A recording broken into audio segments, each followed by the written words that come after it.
connecting security solutions with security leaders. Security you should know starts now.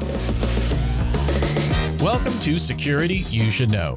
Today, we're going to be talking about SafeBase by Drata and what they are doing in security and compliance.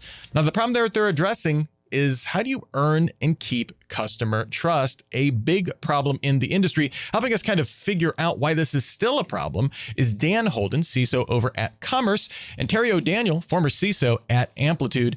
Dan, let me start with you. Why are we still struggling with earning and keeping customer trust? I think it all comes down to forgivability, depending on the scenario around a given breach. Some breaches are more forgivable than others. And the job of the CISO and the company is really to put yourself in a level of due diligence and a level of best forgivability that you can in any breach scenario. All right, I like it. Terry, same question for you. Why is earning and keeping trust, customer trust specifically, still a problem?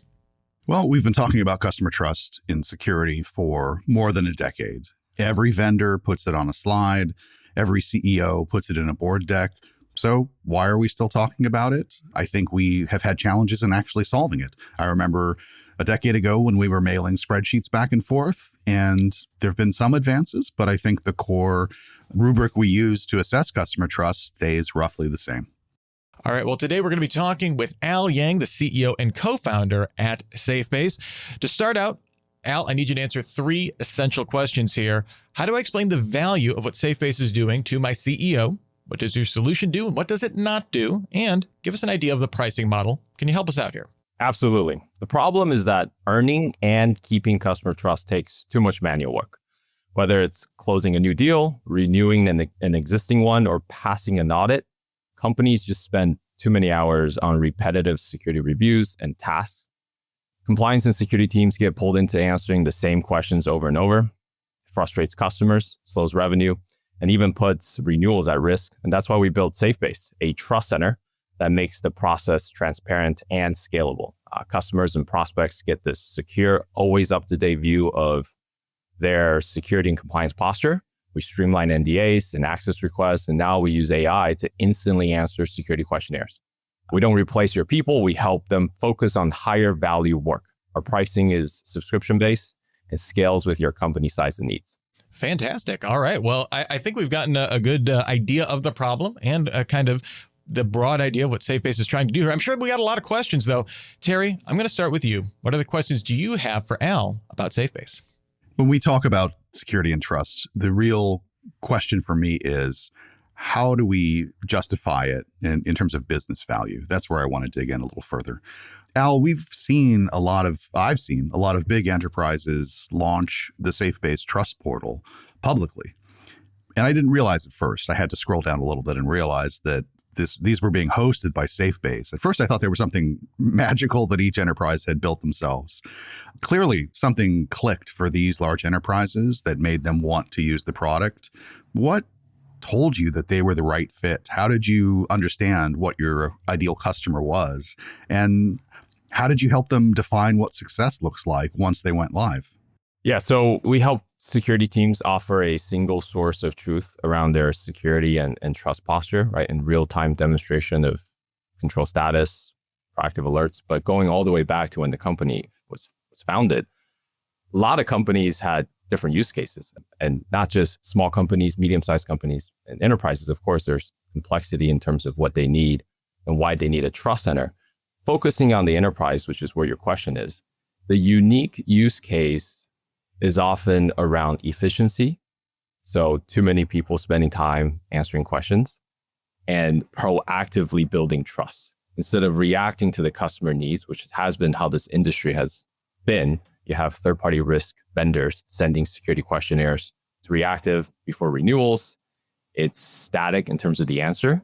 We decided to help the enterprises who are most often reviewed. So we're talking about the big companies that have so many customers and are growing really fast, and figuring out their pain point, which isn't, hey, I don't have a good security program, but how do I effectively communicate my security posture to my customers and different types of customers? Because when you're a large enterprise, you not only have big customers, you have small customers, you treat them differently. You treat them differently in terms of the access and information they get. And you also want to build for the go-to-market team. So this is kind of the nuance that we unlocked early days. Helping GRC teams and security teams is one thing. Enabling them by putting what you've done into the hands of the go-to-market team. So we quickly integrated to the CRM of choice. So a lot of enterprises are on Salesforce, of course. So our robust Salesforce integration allows your sales and customer success teams to leverage the Trust Center early on in communicating with the customers. Can I ask a follow-up? Can you give me a concrete example? One of those early companies, how did they measure success? What were the actual metrics they used to say, before SafeBase, after SafeBase, here's how we know we succeeded? Absolutely. So when it comes to large enterprises, you got to think about leaders, managers, and individual contributors. And to justify everything they're doing, you have to have data. So very early days, one of the first things we built is how do we demonstrate with data that security and compliance teams are not a trust center, but in fact, enabling the business. So by connecting to Salesforce and other ways that the teams are using the trust center, we're able to provide real-time data on a quarterly, daily, how often is your trust center being accessed, who's looking at it, which documents are they looking at, which questions are they answering, and how is that affecting the revenue tied to how security teams have influenced it. All right. Well, Dan, I want to get you in here. What other questions do you have about SafeBase? There's a lot of cliches in security, and I dislike most of them. But the one that often comes up is security is always chasing the idea of enabling the business. And I think that's exactly what this kind of solution tends to highlight. And the ROI, I think, for CISOs and security orgs is a bit easier on this front. But I want to go into the weeds a little bit with you, Al. Can you give us some further info about what these various workflows look like?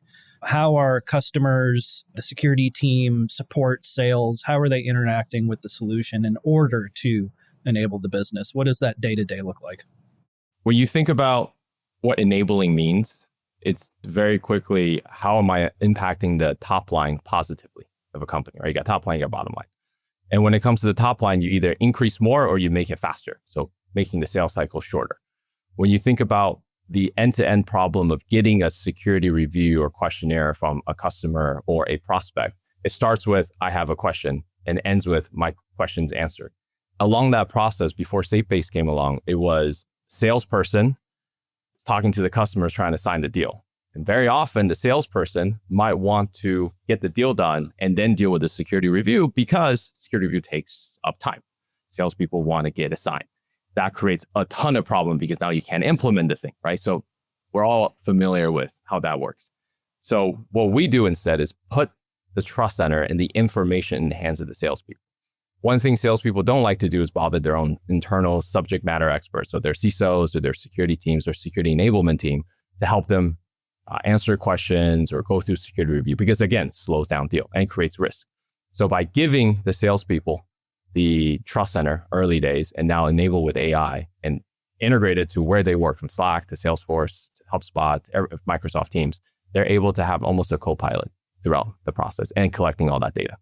As I often say, it's security's job not to introduce walls into the sales process. That's right. Well, I have a question then in that regard, if that's okay. We talked about business impact a little bit, and I would say there have been a few early competitors to the market that have built not exactly a trust portal. I think SafeBase stands out in the fact that you really had a laser-like focus on the trust portal. But in general, since we've been talking about third-party risk and trust for a long time, I've been grilled by our boards in the past few years in a way I didn't expect. Boards are getting smarter. They're asking discrete questions about how do we protect third-party risk? They're understanding the supply chain in a way that they didn't previously. And we're getting questions from the C-suite. The CFO will ask about ROI. You have all these security tools. Justify why you really need this discrete tool for a trust center. Is it a vanity thing that we put on our website, or does it actually produce measurable outcomes? So you talked about a little bit of those, but I'd love to dive a little deeper. How does SafeBase give me metrics that I can put on a slide when I'm talking to the CFO to justify ROI, or when I'm talking to the board to ask some of those increasingly tougher questions about, did we practice due care in protecting our supply chain? Where SafeBase is, and when we started, is to help the vendors answer security questions. So we're talking about Think of you as Amplitude or think of you as commerce. You have a lot of customers. They're asking you questions. You have to answer it. But on the flip side of the same coin is third-party risk, to your point. And that's always where we knew where the holy grail was and where the problem really stemmed, right? If there wasn't such manual and labor-intensive work done today and static on the third-party risk side, SafeBase wouldn't have the opportunity to exist. It's because third-party risk is done not so well, and there's a lot of room to improve. And part of why we decided to join Drata has a lot to do with that, is how do we unlock both sides or create a trust network? Focusing on SafeBase, the ROI is simple. Shorter sales cycle. You can easily measure that before and after, and with deals that went through a trust center using security questionnaire AI capabilities we have, and deals that didn't, because we track everything. And that quickly shows you the ROI. It shows you the renewal. It shows you how you're able to transparently and proactively share any notifications when there is a breach or some sort of incident in the industry. And we provide that trust center update for our customers. And enterprises want to be custom to their own brand. They have very unique brand guidelines. So make sure their trust center is theirs, not ours. Can we keep down that path? I would posit that the aspect of security over, let's say, a post-COVID world that has really improved the most, or the thing that has improved it the most, hasn't been the classics of compliance and liability or avoid breach, which has been our last 20 to 30 years. I think over the last 5-6 years, it's been more about that third-party supply chain, right? COVID taught everyone that supply chains really matter. Before COVID, people were primarily interested in the two classics: compliance, liability, don't get sued by the SEC, and don't get popped, right? COVID showed everybody, holy crap, so everything is connected. We are not individual homesteaders, right? Everything is interconnected. And that was proven to absolutely everybody from business leaders to everyday citizens. And I would argue that aspect, right, the questionnaires have done more to improve us across the board as an industry than SEC pressure ever did, or any other level of compliance or liability. I would argue that it's good old-fashioned high school peer pressure that has made us better. Al, have you seen the same thing given the amount of time the company's been around, and have you seen that trend actually? In other words, am I making that up, or would you reflect the same sort of sentiment? What I would say from building this company and interacting with lots of customers, both from the leadership all the way to folks that are sending those questionnaires and reviewing those questions and the answers, the trend is during COVID, I remember not only everything went online, digital, so now you're worried about supply chain, but also SolarWinds was around that time, which was a massive supply chain risk, and that really kicked everybody into gear. And what helped SafeBase, or why we found such product market fit, is because having a trust website became not just a marketing thing, it became a security and compliance issue, and communicating to your customers directly became a must-have. From there, it's okay, well, questionnaires happens maybe once a year, sometimes once a quarter. If you're a big bank, you want to assess your vendors. But it became something every company is saying, hey, this is a top 5 risk as a CISO that I think about. Supply chain is going to crush me if I don't do it well. And how do I think about continuously monitoring my vendors instead of sending static questionnaires that might change? So having a trust center that's continuous and live. And I see this from the demand of our customers asking for these features. So I know the trend is exactly what you're saying, and has kicked even into more gear with AI being part of everyone's core stack. Yeah, I would argue that a large portion of any company's annualized loss expectancy is tied to third party. And I think if I'm a board member, that's probably the question I would be asking. And I think that's increasingly the question as CISOs we need to be asking. Not only how do we improve third party, but how can you better grease the skids of the business, so to speak? Which leads me to this very simplistic question, Al. AI is putting pressure on all SaaS and software. Why buy versus build? Build your own AI, meaning build your own trust center. Build your own trust center, right? Yeah. Yeah. I mean, it's the same reason why I think teams aren't saying, I have a lot of capital, I'm going to go build my own model layer, when you can easily access OpenAI with or Anthropic or any other X where their job is to create the best model. And we saw when I started SafeBase, I always went to trust.salesforce.com, salesforce.com/trust. Yes. Terry might have been part of that. And when you have that many internal resources, you might be able to build your own trust center, not just a website, but integrated with tooling. But not every company has that kind of internal engineering. And should they be focused on non-core products? That's a question that company needs to answer. But what we do see is when you have best-in-class solution, you leverage it because we are always updating our AI to make your tooling better. We're always updating how our trust center is to make our customers better, right? Better use case. So that's my argument for license over buy. Build. Yeah, focus on the problem that you need to be good at. That's right. So I think Dan opened the door for me here. I'm going to, since you mentioned the magic word AI, I'm going to press a little deeper. Obviously, everyone's been talking about AI for the past year and a half, but CISOs care about outcomes, not hype. And we're a little dismissive. Anytime someone mentions, we sprinkled a little AI on top of this. So tell me a little bit more about how does SafeBase use AI in a way that actually delivers value for customers, actually changes, where you started out as building a trust portal, and where does AI help you go next? 3 top areas where we use AI. Using AI to answer security questionnaires. So with a trust center, we have to have your content, your approved knowledge base, and big companies tend to have answered so many questionnaires already. So we already have the most up-to-date answers. And think of it prompting any model you do today to answer questions. We do it with context, with business context in place, with toning in place, and with provision of what the customer should and shouldn't see in place. So answering questions, we have an AI trust center search. So imagine people come to your trust center, they can search and answer questions directly on the trust center, and your internal team can use it, almost like one of those internal enterprise search tooling to be able to answer their own questions. It's not just for the customers, for their own question.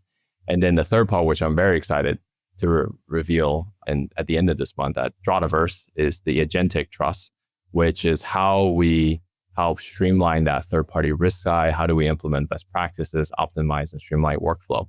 Because it is a connected trust network. And this is also why you shouldn't build your own trust center, because you want to be on the network. Just like you don't want to build your own website when you can go on LinkedIn as part of a network. All right, well, Al, what's one thing we didn't ask about that we need to know?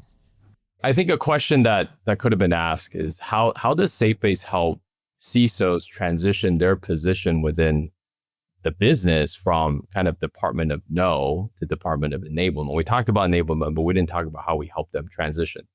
So we offer this analytic dashboard that demonstrates trust center engagement, how many questions been answered, right? And what accuracy and speed. I think that's the key part, perhaps we could have doubled down more on, which is accuracy. Not all the AIs are created equally, a lot of hallucination. How do we make sure the accuracy and speed and coverage is high? And how many deals have been touched by the security streamline process that we're able to help move into close one, help CISOs prove to their team's impact so that the CISOs can really focus on the higher value work that they need to do to protect the business when their GRC security teams are enabling the business. And they can invest that dollar into parts of the business that they need to do. Well, that's just about it for this episode of Security You Should Know. To learn more, head to safebase.io. And if you have any feedback for the show, send it to us, feedback@cisoseries.com. Thanks to Dan Holden and Terry O'Daniel for helping us learn more about SafeBase. Some fantastic questions. And thanks to Al Yang for your time and being game to answer all of these questions in the hot seat. And thank you for listening to Security You Should Know. That wraps up another episode of Security You Should Know. If you like this program, please subscribe, tell your friends, and leave us a review. All companies showcased on this program are sponsors of CISO Series. If your company would like to be spotlighted and interviewed by our security leaders, go to our contact page on cisoseries.com or just email us at info@cisoseries.com. Thank you for listening to Security You Should Know, connecting security solutions with security leaders.